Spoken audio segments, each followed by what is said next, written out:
Hello my friends, who is up for a difficult spot? Let's play a hand blind versus blind, 123 big blinds deep against one of the GOATs, Stephen Chidwick. We'll dive straight into GTO Wizard for the pre-flop strategy unopened in the small blind. As you can see, there's a lot of limping in the small blind and pocket sevens is almost always a limp. Dylan decides to complete and then it's over to Stevie in the big blind. So the big blind is 4xing here with a bunch of strong hands, playable hands, and then some weaker suited hands and some mediocre offsuit hands to maintain good board coverage. Stevie decides to raise it up and we have a decision to either limp raise or just flat. And here we can quickly see that pocket sevens are always called. So far pretty standard stuff, but now we go to the flop and this is where things get interesting. We check our entire range on this board and Stevie decides to bet 75% pot. He does that with most of his strong hands and top pairs and then also a bunch of backdoor straight draws, gut shots, backdoor flush draws. So let's check what Dylan should do here.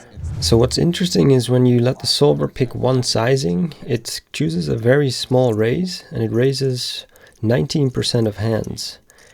And Dylan's hand, the black sevens, is a pure raise here. So I had to note lock a few of those as a call in order to proceed with his hand to the turn. So Dylan makes the call and the turn isn't exactly a blank. It completes the 7-8 straight draws and brings in the backdoor flush draw. And Steven decides to continue betting. So when I look at this range, first of all I think this is very difficult to balance.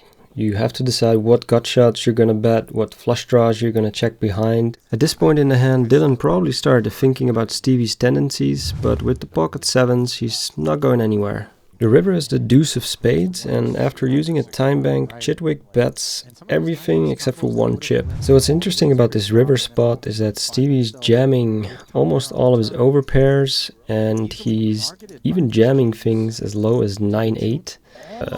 So there we are, it's like level 3 or 4 of the tournament and we're already facing a decision for almost our entire stack.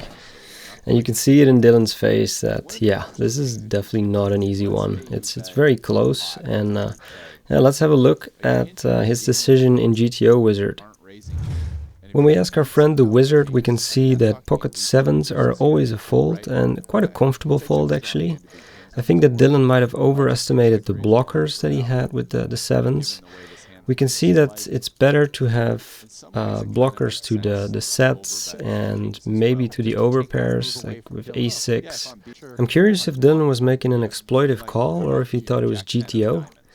In any case, it takes some courage to make a call down like this in one of the biggest buy-ins available. Oh, and he gets paid. This was definitely a fun hand to watch and analyze, and if you like this format, please let me know. Stephen Chidwick, widely considered to be one of the, if not the best, no-limit hold'em tournament players. I mean, listen, that's it.